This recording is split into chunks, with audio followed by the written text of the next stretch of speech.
Hey friends, இன்னைக்கு நம்ம வந்து நியூக்ளியஸ் அப்படிங்கிற டாபிக் பற்றி தான் நம்ம பார்க்க போகிறோம். லைன் மேலே டீட்டெயில்டான அனாலிசிஸ்குள்ளே போயிடலாமா? வாங்க போகலாம். Nucleus as a cell organelle was first described by Robert Brown as early as 1831. 1831லேயே வந்து இந்த எலக்ட்ரான் மைக்ரோஸ்கோப்லாம் வந்து 1850ஸில் தானே கண்டுபிடிச்சாங்க. If I'm not wrong. அதுக்கெல்லாம் முன்னாடியே வந்து நியூக்ளியஸை வந்து டிஸ்கிரைப் பண்ணவர் தான் நம்ம ராபர்ட் ப்ரவுன். இதுக்கான எக்ஸாம்பிள் வந்து என் என் அன்னைக்கு அப்போவே நான் ஒரு நிமோனிக்கா சொல்லியிருந்தேன். ஞாபகம் வச்சுக்கோங்க. என் ராபர்ட் ப்ரவுன் என் ராபர்ட் ப்ரவுன் வந்துட்டு நியூக்ளியஸ் வந்து டிஸ்கவர் பண்ணார் 1831ல். Later the material of the nucleus stained by basic dyes was given by the chromatin by Fleming. So 2 பேர் வந்து நியூக்ளியஸை டிஸ்கிரைப் பண்ணியிருக்காங்க. ஒருத்தர் பார்த்தீங்கன்னா ராபர்ட் ப்ரவுன். இவர் தான் வந்து டிஸ்கவர் பண்ணார். 1831லேயே வந்துட்டு டிஸ்கவர் பண்ணிட்டாரு. அதுக்கப்புறம் நம்ம இந்த ஃப்ளெமிங் தலைவர் இருக்கார் பார்த்தீங்களா, ஸ்டீஃபன் ஃப்ளெமிங் வந்துட்டு நம்ம மஞ்சள் படையோட தலைவர். நம்ம வந்து மும்பை கன்னிப்பா, நமக்கும் அதுக்கும் சம்மந்தம் கிடையாது. சரி, ஓகே. ஸோ அந்த மாதிரி வந்து அங்கே எப்படி மஞ்சள் சாயம் போட்டு மஞ்சள் நீராட்டு விழா ஊற்றுற மாதிரி, மாரியாத்தா கோவிலுக்கு கூழ் ஊற்றுற மாதிரி ஒரு ட்ரெஸ் போட்டுட்டு சிஎஸ்கே இருக்காங்களோ, அதே மாதிரி இவங்களும் வந்து இங்கே ஒரு ஸ்டெயின் பண்ணியிருக்கிறாங்க.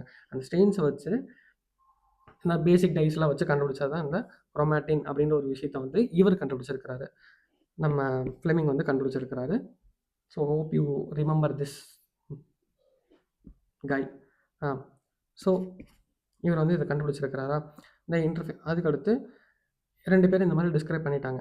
ஸோ நெக்ஸ்ட்டு பார்த்தீங்க அப்படின்னா அதோட டீட்டெயில்டான வெர்ஷனுக்குள்ளே போயிட்டாங்க. The interphased nucleus of a cell when it is not dividing. இப்போது ப்ரொஃபேஸ், மெட்டாஃபேஸ், அனாஃபேஸ், டிலோஃபேஸ் அந்த மாதிரிலாம் இருக்கும். அதெல்லாம் பார்த்தீங்கன்னா வந்து டிவைட் ஆகக்கூடிய ஃபேஸ். அதுக்கு இன்பிட்வீனில் பார்த்தீங்கன்னா இன்டர்ஃபேஸ்னு ஒன்று இருக்கும். அந்த இன்டர்ஃபேஸ் இதெல்லாம் வந்து நீங்கள் நெக்ஸ்ட் சாப்டர்ஸ் வந்து படிப்போம். இப்போ இந்த இன்டர்ஃபேஸ் இருக்க பார்த்தீங்களா, இன்டர்ஃபேஸில் வந்துட்டு செல் அப்படிங்கிற ஒரு விஷயம் வந்து அப்படியே ஆக்டிவில் மற்ற பார்ட்ஸ் எல்லாமே டிவைட் ஆகிட்டே இருக்கும். பட் இந்த நியூக்ளியஸ் வந்து அப்படியே டிவைட் ஆகாமல் அப்படியே வந்து இருக்கும். Nucleus when it is not divide ஆகாத ஒரு போர்ஷன் வந்துட்டு அந்த இன்டர்ஃபேஸ். அந்த ஃபேஸில் வந்து என்ன நடக்குது அப்படின்னா, has highly extended and elaborate nucleoprotein fibres call chromatin, nuclear matrix and the one more spherical bodies call nucleoli. இதெல்லாம் வந்துட்டு இருக்குது அப்படின்னு வந்து சொல்கிறாங்க.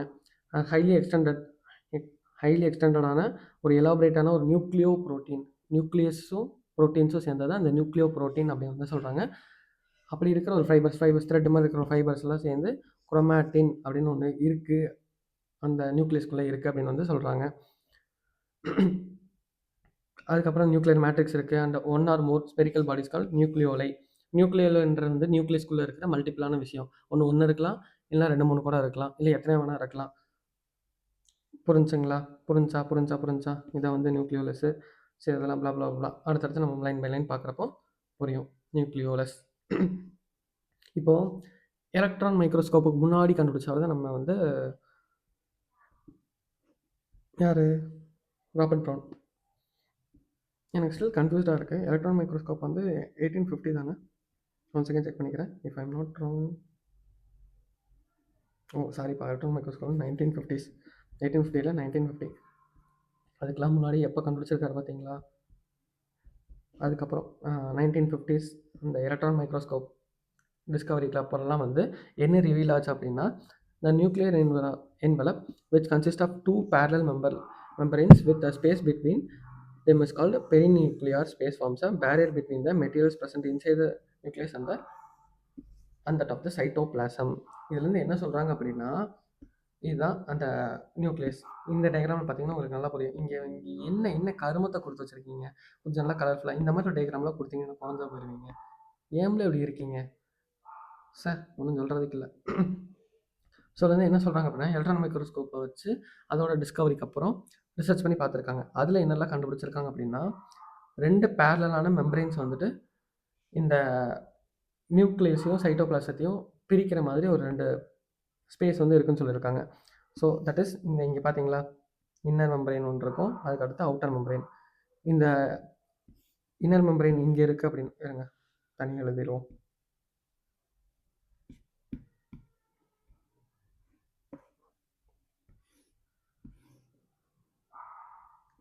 இன்னர் மெம்பரைனு, இது வந்துட்டு அவுட்டர் மெம்பரைனு. இதுக்கு நடுவில் இருக்கிற இந்த ஸ்பேஸ் இருக்குது பார்த்தீங்களா, இதுதான் வந்து பெரி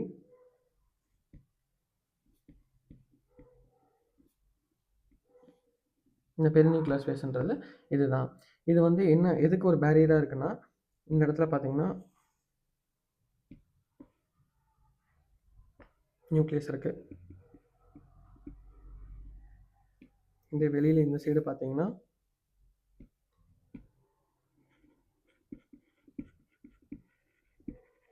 சைட்டோபிளாசம் வந்து இருக்குது. இப்போது இந்த பெரிநியூக்ளியர் ஸ்பேஸ் அப்படிங்கிறது இங்கே வாங்க. இப்போ இதுதான் வந்து அந்த பெரிநியூக்ளியர் ஸ்பேஸ். பெரிநியூக்ளியர் ஸ்பேஸ் அப்படிங்கிறது எதுக்கு நடுவில் இருக்குன்னா, இன்னர் மெம்பரேனுக்கும் அவுட்டர் மெம்பரேனுக்கும் sorry let me clarify again. இங்கே வந்து இன்னர் மெம்பரேன் இருக்குது, இங்கே வந்து அவுட்டர் மெம்பரேன் இருக்குது. இந்த அவுட்டர் மெம்பரேனுக்கும் இன்னர் மெம்பரேனுக்கும் நடுவில் இருக்கிறது இந்த பெரிநியூக்ளியர் ஸ்பேஸ் அப்படின்னு சொல்கிறது. இதில் இன்னர் மெம்பரேனை நோக்கி இருக்கிறது வந்து நியூக்ளியஸ் வந்து இன்னர் மெம்பரேன் நோக்கி இருக்குது. அண்ட் அவுட்டர் மெம்பரேன் வந்து சைட்டோபிளாசம் ஃபேஸ் பண்ணி இருக்குது. ஸோ ரெண்டுத்துக்கும் ஒரு பேரியராக செயல்படுறது வந்து நம்ம பெரிநியூக்ளியர் ஸ்பேஸ் அப்படிங்கிறத வந்து மென்ஷன் பண்ணியிருக்காங்க. ஸோ இந்த டயக்ராம்லேருந்து இங்கே நான் கொஞ்சம் எக்ஸ்ட்ராக்ட் பண்ணி கிளியராக இங்கே புரியுற மாதிரி சொல்லியிருக்கிறேன். இதுதான் வந்து இங்கே இருக்கிற லைன்ஸ்லேயே வந்து கொடுத்துருக்குறாங்க. And forms a barrier between the materials present inside the nucleus and the outside of cytoplasm. So சைட்டோபிளாசமில் இருக்கிற மெட்டீரியல்ஸ்க்கும் நியூக்ளியஸில் இங்கே இருக்கிற மெட்டீரியல்ஸ்க்கும் ஒரு பேரியர் மாதிரி, ஒரு தடுப்பு சுவர் மாதிரி, ஒரு தூண் மாதிரி இருக்கிறது நம்ம பெரிநியூக்ளியர் ஸ்பேஸ் அப்படின்னு வந்து இங்கே சொல்லியிருக்கிறாங்க. அண்ட் இந்த அவுட்டர் மெம்பரேன் இன்னர் மெம்பரேனும் அது ஒரு பேரியராக தான் வந்து ஆக்ட் ஆகுது. That is important to note here. The outer membrane usually remain continuous with the endoplasmic reticulum and also bears ribosomes on it. இப்போ இங்கே பார்த்தீங்கன்னா தெரியும், இந்த இதுதான் வந்து அவுட்டர் மெம்பரேன் பார்த்தீங்களா, இது வந்து இன்னர் மெம்பரேன். இந்த அவுட்டர் மெம்பரேன் இருக்குது பார்த்தீங்களா, அவுட்டர் மெம்பரேன் வந்துட்டு அப்படியே சரிப்பா இந்த அவுட்டர் மெம்பரேன் வந்துட்டு இதோட இந்த அவுட்டர் மெம்பரேன் அப்படியே ஒரு எக்ஸ்டெண்ட் ஆகி இந்த மாதிரி எக்ஸ்டெண்ட் ஆகி இருக்குது. அண்ட் இதில் வந்து ரைபோசோம்ஸ் வந்து பியர் ஆகி இருக்குது அப்படின்னு வந்து சொல்கிறாங்க. பார்த்தீங்கன்னா தெரியும், அவுட்டர் மெம்பரேன் வந்து ஒரு கண்டினியூஸாகவும் இருக்குது. அந்த கண்டினியூஸாக இருக்கிற அவுட்டர் மெம்பரேனில் ரைபோசோம்ஸு பேராக இருக்குது. அண்ட் சம்டைம்ஸ் வந்து இந்த மாதிரி எக்ஸ்டெண்டட் பார்ட்டில் ரைபோசோம்ஸ் எண்டோபிளாஸ்மிக் ரெட்டிகுலம் பேர் பண்ணி இருக்கிற அந்த ரஃப் எண்டோபிளாஸ்மிக் ரெட்டிகுலம்ஸும் வந்து இருக்குது அப்படின்னு வந்து சொல்லியிருக்காங்க. ஹோப்ஃபுல்லி இந்த மாதிரி டயக்ராம்ஸோடு உங்களுக்கு நான் சொல்லித்தரது கிளியராக புரியுதுன்னு நான் நம்புகிறேன். நெக்ஸ்ட் பாயிண்ட்குள்ளே போகலாம். எதுவும் குழப்பல, அகைன் நல்லா புரிஞ்சுக்கோங்க. இதுதான் வந்து அவுட்டர் மெம்பரேனு. இந்த அவுட்டர் மெம்பரேன் வந்து கண்டினியூஸான ஒரு லேயராக இருக்குது. இந்த கண்டினியூஸான லேயரில் வந்து ரைபோசோம்ஸுமே இருக்குது. சம் அவுட்டர் லேயர்ஸில் பார்த்தீங்க அப்படின்னா ஒரு எக்ஸ்டெண்டடான பார்ட்டில் நம்ம ரஃப் எண்டோபிளாஸ்மிக் ரெட்டிகுலம் இந்த மாதிரி வந்து ரெட்டிகுலம்ஸும் வந்து இருக்குது. அதுலேயும் ரைபோசோம்ஸ் வந்து பியராக இருக்குது அப்படின்லாம் சொல்லியிருக்காங்க. And at a number of places the nuclear envelope is interrupted by a minute pores. நிறைய பிளேசஸில் பார்த்தீங்கன்னா இந்த இன்டரப்ட் ஆகிருக்கு பார்த்தீங்களா, 1 2 இங்கே இத்தினூண்டு டயக்ராம்லேயே பார்த்தீங்கன்னா 2 3 நியூக்ளியர் போர் வந்து காட்டியிருக்கிறாங்க. இந்த மாதிரி நம்பர் ஆஃப் பிளேசஸில் வந்து இன்டரப்ட் பண்ணுற மாதிரி நியூக்ளியர் போர்ஸ் வந்து இருக்குது. Which are formed by fusion of two membrane. Fusion of two membranes என்னன்னா, இப்போ இந்த அவுட்டர் மெம்பரேன் இன்னர் மெம்பரேன் இப்படி ஃபியூஸ் ஆகுது பார்த்தீங்களா, இது ரெண்டும் ஜாயின் ஆகிறதுனால இந்த மாதிரி ஒரு ஹோல்ஸ் குழி வந்து விழுகுது அப்படின்னு வந்து சொல்கிறாங்க. ஸோ இது எப்படின்னா, உங்களோட காதலரும் நீங்களும் சேர்றப்போ வந்து ஃப்ரெண்டுக்கு வந்து ஒரு குழி விழுந்து சரி தள்ளி போடானா அப்படின்னு சொல்லி செத்து போடானுமே தள்ளி விடுவீங்களா, அந்த மாதிரி தான். சரி right okay. These nuclear pores are the passages through which movement of RNA, proteins, molecules take place in both the direction between the nucleus and the cytoplasm. So இந்த கேப்ஸ் இருக்குல்ல, இந்த கேப்ஸ் மூலியமாக தான் வந்து எதெல்லாம் ரன் ஆக போகுது, moment of RNA, protein molecules இது ரெண்டுமே வந்து டேக் பிளேஸ் ஆக போகுது அப்படின்னு வந்து சொல்லியிருக்கிறாங்க. எப்பவுமே நான் சொல்கிற மாதிரி இந்த மாதிரி ஒரு விஷயம் கொடுத்தாங்கன்னா கவுண்ட் எழுதிக்கோங்க. 2 விஷயம் நடக்க போகுது. என்னென்னது, movement of RNA first, second வந்துட்டு ப்ரோட்டீன்ஸ், இதெல்லாமே வந்து இருக்கும் அப்படின்னு வந்து சொல்லியிருக்கிறாங்க. இது எதுக்கு நடுவில், சைட்டோபிளாஸ்த்துக்கும் நியூக்ளியஸுக்கும் நடுவில் இருக்கிற அந்த கம்யூனிகேஷன் வந்து இந்த போர்ஸ் மூலிமா தான் நடக்குது அப்படின்னு வந்து மென்ஷன் பண்ணியிருக்காங்க. Then normally there is only one nucleus per cell. Variation number of nuclei are also frequently observed. நியூசிலஸ் வந்துட்டு இந்த நியூக்ளியஸ்குள்ளே வந்து நியூசெல்லஸ் அப்படின்னு சொல்லப்படுற சாரி நியூக்ளியோலஸ் தானே normal there is only nucleus per cell. ஒரு sorry sorry sorry sorry sorry sorry sorry நார்மலாக ஒரு செல்லுக்குள்ளே பார்த்தோம் அப்படின்னா ஒரே ஒரு நியூக்ளியஸ் தான் இருக்கும். அது வந்து ஒரு பிரெயின் மாதிரி ஆக்ட் ஆக போகுது. பட் அதை தாண்டி ஒரு சில டைம் வந்து இதோட நம்பர் வந்து வேரியேஷன் வந்து இருக்கும் அப்படிங்கிறது இங்கே மென்ஷன் பண்ணியிருக்காங்க. Can you recollect the names of the organism that have more than one nucleus per cell? அதில் பார்த்தீங்கன்னா ஃபங்கை, ஆல்கே, புரோட்டோசோவா இந்த மாதிரி ஆர்கானிசம்ஸ்லாம் பார்த்தீங்கன்னா மோர் தென் ஒன் நியூக்ளியஸ் வந்து இருக்குது. And some mature cells even lack nucleus. Erythrocytes நம்மளோட blood செல்ஸ்லாம் பார்த்தீங்கன்னா ஈநியூக்ளியேட்டட் நம்மளோட பிளட் செல்ஸ் எல்லாமே enucleated. So and many of the mammals sieve tube cells பிளான்ஸில் பார்த்தீங்கன்னா அந்த சேவ் டியூப் எலமெண்ட்ஸு இது எல்லாத்துலேயும் பார்த்தோம் வாஸ்குலர் பிளான்ஸில் இதெல்லாம் பார்த்தீங்கன்னா ஈநியூக்ளியேட்டடான ஒரு சப்ஸ்டன்ஸ். இப்போ அந்த சேவ் டியூப் எலமெண்ட்ஸில் பார்த்தோன்னா என்ன இருக்கும், பக்கத்தில் இருக்க கம்பானியன் செல்ஸ் தான் வந்து கண்ட்ரோல் பண்ணியிருக்கோம். புரிஞ்சுங்களா? ஸோ அந்த மாதிரி நியூக்ளியஸே இல்லாமல் இருக்கிற செல்ஸுமே இருக்குது. மோர் தென் ஒன் நியூக்ளியஸ் இருக்கிற செல்ஸுமே இருக்குது. அண்ட் மோர் ஆஃப் த இதில் வந்து ஒரே ஒரு நியூக்ளியஸ் வந்து இருக்குது அப்படின்னு சொல்கிறாங்க. ஸோ நம்மளோட உங்களுக்கு யாராவது பெஸ்டி கிஸ்டி இருந்தாங்க அப்படின்னா, இல்லை உங்கள் ஃப்ரெண்டு யாராச்சும் இருந்தாங்கன்னா, அந்த மூளையே இல்லாமல் இருப்பாங்கல்ல. ஸோ அவங்கள மாதிரி ஆட்கள் இருப்பாங்க. சில பேர் மூளை முட்டியில் வச்சுட்டு இருக்கவங்களும் இருப்பாங்க. மூளையும் இருக்கும், முட்டையிலேயும் மூளை இருக்கும். சில பேர் பின்பகுதியிலே வச்சுருப்பாங்க. அந்த மாதிரி மல்டிபிள்ஸ் ஆஃப் பிரெயின்ஸும் இருக்கிற மாதிரி பர்சன்ஸும் இருப்பாங்க. அவ்வளோதாங்க. இதுதான் வந்து இங்கெல்லாம் சொல்லியிருக்கிறாங்க. And would you consider these living cells as living? Yes, of course, it's also living. Wait, இது எஸ் ஆர் நோவான்னு மட்டும் நான் கொஞ்சம் கன்ஃபார்ம் பண்ணி சொல்கிறேன். It's has a doubt for me. The nuclear matrix or the nucleoplasm condense nucleolus and chromatin. குரோமாட்டினும் நியூக்ளியோலஸும் சேர்ந்துச்சு அப்படின்னா அதுக்கு பேர் வந்து நியூக்ளியோபிளாசம். இப்போ நம்ம சைட்டோபிளாசம் அப்படின்னு சொல்கிறோம்னா அது மாதிரி இது வந்து nucleoplasm. It condense nucleus plus chromatin. எழுதிடலாமா?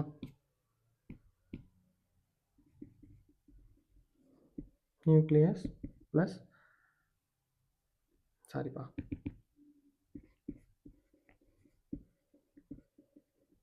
Nucleolus plus chromatin equal to nucleoplasm.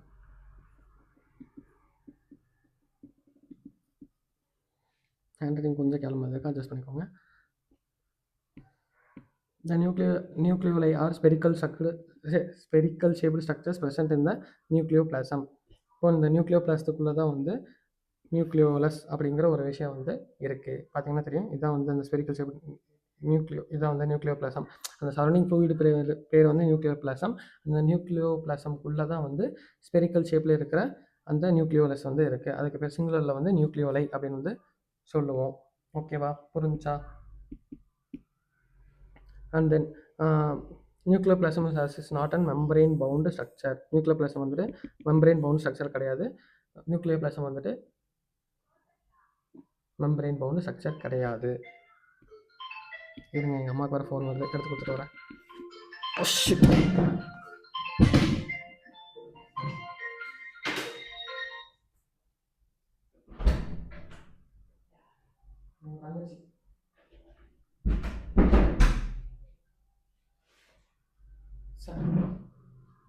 ஒரு வீடியோ எடுக்கிறதுக்குள்ள எத்தனை சலசலப்புகள். ஓகே, நம்ம இதில் பார்த்தலாம். The content of the nucleolus continues with rest of the membrane. The content of நியூக்ளியோலஸோட கண்டென்ட் வந்துட்டு ரெஸ்ட் ஆஃப் த எல்லா மெம்பரைன்ஸோட கனெக்டிவாக தான் இருக்கும், கண்டினியூஸாக தான் இருக்கும். நியூக்ளியோபிளாசம்ன்றது வந்து not a membrane bound structure. இதுதான் வந்து இம்பார்ட்டண்ட்டு. நியூக்ளியோலஸ் இது வந்து not a membrane bound structure. Nucleolus வந்து not a membrane bound structure. ஓகேவா? It is a site for active ribosomal RNA synthesis. RNA synthesis வந்து இந்த சைட்டில் தான் நடக்கும். நியூக்ளியோலஸில் தான் வந்து ஆர்என்ஏ சிந்தசிஸ் வந்து நடக்குது அப்படின்னு சொல்கிறாங்க. Larger and more numerous nuclei are present in the actively carrying protein synthesis. So இப்போ ப்ரோட்டீன் சிந்தசிஸ் எங்கெல்லாம் அதிகமாக நடக்குதோ அந்த மாதிரி இடத்துலலாம் வந்து இந்த நியூக்ளியோலஸோட ஆக்டிவிட்டி வந்து ரொம்ப அதிகமாக இருக்கும். அதோட கவுண்ட்டுமே வந்து அதிகமாக இருக்கும். ஏன் அப்படின்னா அதுதான் வந்து ஆர்என்ஏ வந்து ரைபோசோமல் ஆர்என்ஏ வந்து சிந்தசிஸ் பண்ணணும். அது பண்ணால் தான் தென் ஃபர்தர் வந்து அதனால் ப்ரோட்டீன்ஸ் வந்து உருவாக்க முடியும். ஸோ இந்த ஒரு செட் ஆஃப் ஸ்டப்ஸ்னால தான் எங்கெல்லாம் ஆக்டிவ்லி அதிகம் ஒரு எந்த இடத்துலலாம் வந்து ஆக்டிவாக ப்ரோட்டீன் சிந்தசிஸ் வந்து நடக்குதோ அந்த இடத்துல வந்து நியூக்ளியோலஸ் வந்து அதிகமாக ப்ரெசென்ட்டாகி இருக்கும். அதோட கவுண்ட்டுமே வந்து இன்டென்சிவாக இருக்கும் அப்படின்ற மாதிரி சொல்கிறாங்க. You may recall that interface nucleus எல்லாமே அதுக்கு அடுத்தடுத்த சாப்டரில் வரப்போகுது. அதையும் யூ மே ரீகால் சரி, recall that interface nucleus has a loose and indistinct network of nucleoprotein fibers called chromatin. So இது குரோமாட்டின்ல பார்த்தீங்கன்னா இந்த மாதிரி இந்த கசமுசான்னு செல்ஸ் எல்லாம் பார்த்தீங்கன்னா இந்த குரோமாட்டின்ற ஒரு ஸ்ட்ரக்சர் வந்துட்டு இருக்கும். இருங்க உங்களுக்கு நல்லாவே காட்டிடுறேன்.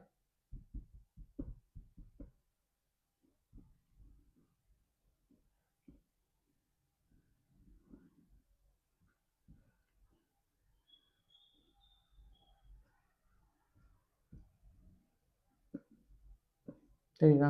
இதுதான் வந்து அந்த குரோமாட்டின். இங்கே இங்கேயே இருக்குல்ல, இங்கே தான் போட்டு வச்சிருக்கலாம். இதுதான் வந்து அந்த குரோமாட்டின். இதான் வந்து அந்த குரோமாட்டினோட structure. Interphase of the nucleus. இன்டர்ஃபேஸில் என்ன நடக்கும்? டிவைடே ஆகாது. நியூக்ளியஸ் வந்து டிவைடே ஆகாமல் இருக்கிற ஸ்டேஜ் தான் வந்து இன்டர்ஃபேஸ். அந்த இன்டர்ஃபேஸில் வந்து இருக்கிற அந்த குரோமாட்டின் ஒரு ஸ்ட்ரக்சர் பார்த்தீங்கன்னா ஒரு மாதிரி கொலாப்ஸ்டான மாதிரி தான் இருக்கும். இது வந்து நெட்வொர்க் ஆஃப் நியூக்ளியோ ப்ரோட்டீன்ஸ்னால ஆன ஃபைபர்ஸ். நியூக்ளியோ ப்ரோட்டீன் ஃபைபர்ஸ்னால ஆனது தான் நம்ம chromatin. But during different stages of cell division, இது வந்து செல் டிவைட் ஆகிறதுக்கு ஸ்டேஜுக்கு இருக்கிறதுக்கு முன்னாடி இப்படி தான் இருக்கும். But during different stages of cell division, so structured chromosomes in place of nucleus. So இப்படி இருக்க குரோமாட்டின் வந்துட்டு அப்படியே கண்டென்ஸ் ஆகி இங்கே பார்த்தீங்கன்னா தெரியும். இதுதான் வந்து ஒரு குரோமாட்டின். இந்த குரோமாட்டின் வந்து இந்த மாதிரி கசமுசான்னு இந்த மாதிரி இருக்கும். இதெல்லாம் சேர்ந்து போக போக போக அடுத்த ஸ்டேஜ் ஆஃப் இதிலெல்லாம் பார்க்குறப்போ இந்த மாதிரி ஒரு குரோமோசோம் ஸ்ட்ரக்சராக வந்து வந்திருக்கும். ஆக்சுவலாக இந்த குரோமோசோம் அப்படியே எடுத்து அப்படி நூல் மாதிரி பிரித்து பார்த்தோம்னா இந்த மாதிரி தான் இருக்கும். அதை நல்லா மேக்னிஃபை பண்ணி பார்த்தோம்னா தான் தெரியும். அதுக்குள்ளே இந்த மாதிரி டிஎன்ஏ இந்த மாதிரி விஷயங்கள்லாம் வந்து இருக்கும். ஸோ இது எவ்வளோக்கு எவ்வளோ மேக்னிஃபை பண்ணி பார்க்குறோமோ அது அவ்வளோக்கு அவ்வளோ வந்து டீட்டெயில்டான ஸ்ட்ரக்சராக இருக்கும். அதான் என்னதான் வந்து இந்த கசமுசா வளவலா கொலவலான்றது வந்து இன்டர்ஃபேஸ் ஸ்டேஜில் இருந்தாலும் அடுத்தடுத்த ஸ்டேஜ் ஆஃப் டிவிஷன் போகிறப்போ வந்து அது குரோமோசோமாக வந்து கன்வெர்ட் ஆகியிருக்கு. நியூக்ளியஸில் வந்து இந்த மாதிரி தான் இருக்குது அப்படின்னு வந்து சொல்கிறாங்க. Chromatin contents DNA and some basic proteins call histones. Histones ப்ரோட்டீன்ஸ்லாம் ஒன்றும் இல்லை. இந்த நம்ம 12th வந்து எந்த சாப்டரில் படிப்போம்? மாலிகுலர் பேசிஸ் ஆஃப் இன்ஹெரிட்டன்ஸ் எல்லாம் பார்த்தோம் அப்படின்னா இந்த ஹிஸ்டோன் ப்ரோட்டீன்ஸ் இருக்குல்ல, இது எல்லாமே சுற்றி வந்து ஒரு ஹோல்ட் பண்ணி வச்சுருக்கிற மாதிரி. இப்போ ஒரு 10 பேர் சேர்ந்து ஒரு டீம் கையெழுத்து கட்டுறா, 10 பேர்த்த ஒருத்த டீம் கையெழுத்து கட்டுறா அப்படின்னு சொல்லிட்டு ஒரு லாங் இந்த கம்பி வேலியில் பார்த்துருப்பீங்கள்ல, இந்த மாதிரி இருக்கும். நடுவில் இந்த மாதிரி இருக்கும், இந்த மாதிரி போட்டிருப்பாங்கள்ல. ஸோ இதுதான் வந்து அந்த ஹிஸ்டோன் ப்ரோட்டீன். நடுவில் இந்த பஞ்ச் இருக்குல்ல, அந்த கட்டி வைக்கிற அந்த பஞ்சாக சேர்த்து வைக்கிறது தான் வந்து அந்த ஹிஸ்டோன்ஸ். இது வந்து ஒரு ப்ரோட்டீன்ஸ். இது வந்து ஒரு லாங் த்ரெட்டு மாதிரி வந்துட்டு இருக்கும். நீங்கள் பார்த்தீங்கன்னா தெரியும், இந்த லாங் த்ரெட்டு மாதிரி இருக்கும். இதெல்லாம் சேர்ந்து பார்க்குறப்போ இந்த மாதிரி ஒரு விசிபிலிட்டி வந்து கொடுக்கும். Hope you understand this all clearly. இதில் என்ன சொல்லியிருக்காங்க அப்படின்னா chromatin contents DNA and some basic proteins called histones. Histone is a basic protein and some non histone proteins and also RNA இந்த மாதிரி ஸ்டப்ஸுமே வந்துட்டு இருக்கும் அப்படின்னு வந்து சொல்கிறாங்க. A single human cell has approximately 2 meter long thread of DNA distributed among 46 pairs of chromosomes. 46 chromosomes, அதாவது 23 pair of குரோமோசோம்ஸில் வந்து இது வந்து டிஸ்ட்ரிபியூட் ஆகி இருக்கும் அப்படின்னு சொல்கிறாங்க. இப்போ ஒரே ஒரு டிஎன்ஏ மட்டும் நீங்கள் எக்ஸ்ட்ராக்ட் பண்ணி எடுத்தீங்க அப்படின்னா 2 மீட்டருக்கு வந்து இருக்கும். பார்த்தீங்களா? அப்போது அவங்க உடம்புக்குள்ள அவ்வளோ பெரிய 2 மீட்டருக்குள்ளே இருக்கிறதே வந்து எவ்வளோ சின்னதாக கண்டென்ஸ் ஆகிருக்குது. நீங்களே ஒரு சின்ன யோசிச்சு பாருங்களேன். 2 மீட்டர் நூல் எடுத்து நீங்கள் சுற்றி பாருங்கள். அது வந்து உங்கள் கண்ணுக்கு நல்லாவே விசிபிளாக தெரியும். ஆனால் அப்படி 2 மீட்டருக்கு இருக்கிற அவ்வளோ பெரிய சப்ஸ்டான்ஸ் வந்து எவ்வளோ டென்ஸாக கன்சர்ன்ட், எவ்வளோ மைன்யூட்டாக வந்து சுருங்கி இருந்தால் அது மைக்ரோஸ்கோப்பில் பார்க்குறப்ப தான் தெரியுன்ற அளவுக்கு அது ரொம்பவே ஒரு காயில்டான மேனரில் எப்படி அது எவ்வளோ சின்னதாக இருந்திருக்கும்னு பாருங்கள், தெரிஞ்சுக்கோங்க. You will study the details of DNA இந்த பேக்கேஜிங் ஆஃப் இன்ஃபர்மேஷன் கிளாஸ் 12 அப்போ நம்ம படிக்கிறப்போ நம்ம டீப்பாக தெரிஞ்சுக்கலாம். அண்ட் எவ்ரி குரோமோசோம், எல்லா குரோமோசோம்ஸும் வந்துட்டு visible only in dividing cells. Divide ஆகிற செல்ஸில் தான் வந்து தெரியும். ஏன்னா டிவைட் ஆகாதப்போ இன்டர்ஃபேஸில் இருப்போம். இன்டர்ஃபேஸில் இருக்கிறப்போ சுத்தம் சாணி மாதிரி ஒரு ஷேப்பில் ஒன்றுமே தெரியாமல் இந்த மாதிரி இப்படி தான் இருக்கும். இதே டிவைட் ஆக போகிறப்ப தான் இந்த மாதிரி ஒரு குரோமோசோம் ஸ்ட்ரக்சர் வந்து நமக்கு வந்து கிடைக்கும். ஓகேங்களா? குரோமோசோம் தான். Essentially has a primary construction of the centromere on the sides which disc-shaped structures is called kinetochores are present. இப்போ இது பார்த்தீங்க அப்படின்னா இட்ஸ் அ சென்ட்ரோமியர் அப்படின்னு வந்து சொல்கிறாங்க. இந்த சென்ட்ரோமியர் இருக்குல்ல, இந்த சென்ட்ரோமியரோட சென்டர் பார்ட் இருக்குல்ல, சென்டர் பார்ட்டில் வந்து ஒரு டிஸ்க் மாதிரி இருக்கிற விஷயம் வந்து அட்டாச் ஆகிருக்கு. இந்த அட்டாச் ஆகிருக்க டிஸ்க் பேர் வந்து கைனட்டோகோர் அப்படின்னு வந்து சொல்கிறாங்க. Centromere holds the 2 chromatids of chromosomes. இருங்க, இப்போ நம்ம வரையப்போம்.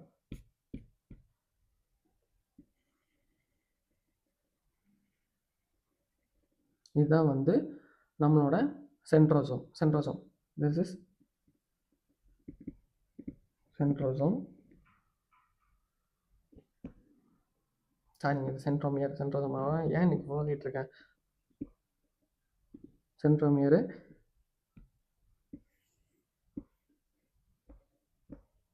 இதான் வந்து அந்த சென்ட்ரோசோம்ஸ். இந்த இடத்துல வந்து இப்படி அட்டாச் ஆகிருக்கிறது தான் வந்து நம்ம வந்து கைனோட்டோகோர். இதுக்கு நான் அங்கேயே காமிச்சிருக்கலாம், வரையன்னு சொல்லி கேவலமாக வரைஞ்சிட்டு இருக்கேன். ஓகே, சரி, fine. Centromere holds the 2 chromatids of the chromosomes. இங்கே பார்ப்போம்.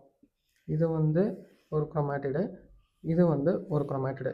இந்த 2 குரோமாட்டிடையுமே வந்து ஹோல்டு பண்ணியிருக்கிறோம் பார்த்தீங்கன்னா இந்த சென்ட்ரோமியர் தான் வந்து இந்த மாதிரி இருக்க 2 டிஃப்ரெண்ட்டான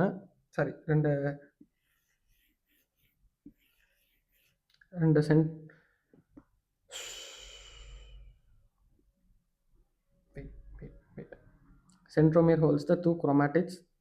Chromatid. Clear the confusion?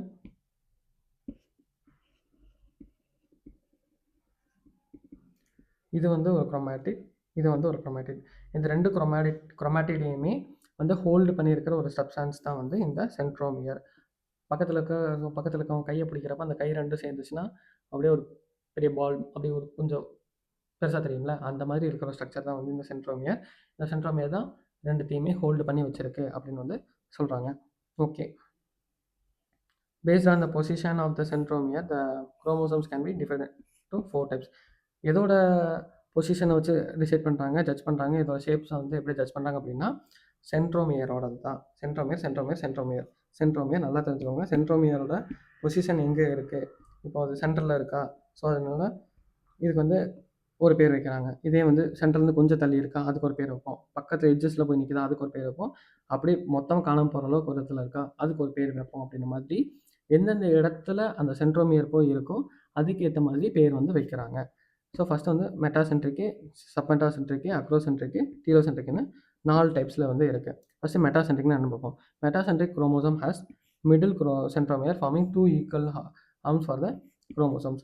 So இந்த சைடில் 50% இருக்கும், இந்த சைடில் வந்துட்டு 50% வந்துருக்கும். 50-50 இப்படி இருக்கிற மாதிரி ஒரு சென்ட்ரோமியர் இருந்துச்சு. சென்ட்ரோமியர் வந்து மிடில் பார்ட்டில் இருந்துச்சுன்னா அதுக்கு பேர் வந்து மெட்டாசென்ட்ரிக்னா சென்டரில் ஃபோக்கஸ்டாகி இருக்குது, central focus. So it is called metacentric.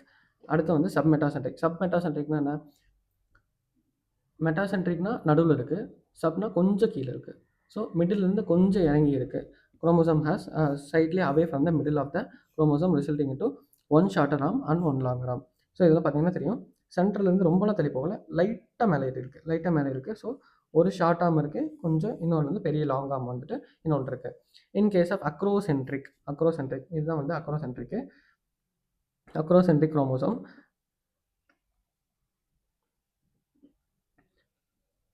Centromere is situated into the end forming one extremely short and one extremely long arm அப்படின்னு சொல்கிறாங்க.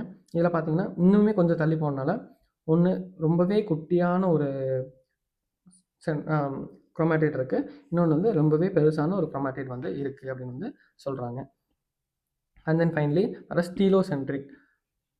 டீலோசென்ட்ரிக்கில் chromosome has terminal chromosomes, telocentric terminal.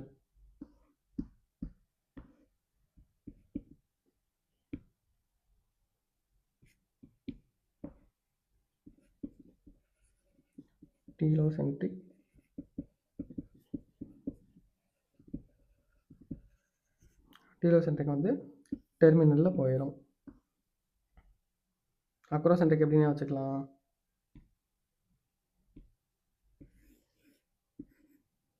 இது வந்து அக்ரோசென்ட்ரிக்.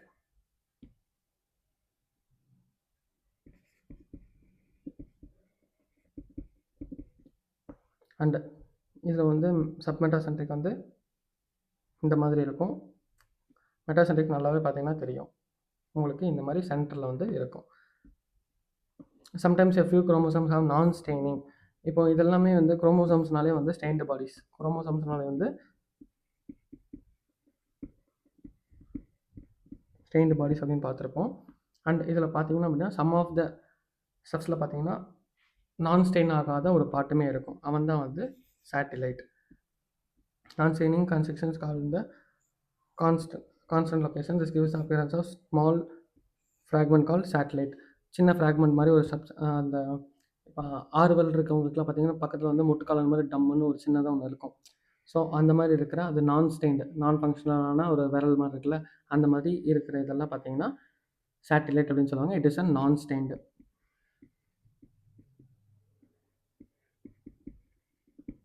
நான் ஸ்டெயின்டு பாடி. ஸோ இதெல்லாமே வந்து stain ஆகக்கூடியது chromosomes. இது வந்து நான் ஸ்டெயின்டு பாடி. ஓகேவா? So that's the final thing of nucleus. So next டாப்பிக்கில் நம்ம வந்து மைக்ரோபடிஸு சம்மரியும் சேர்த்து பார்த்து ஒரே முடிச்சிடலாம். ஓகே, டடா.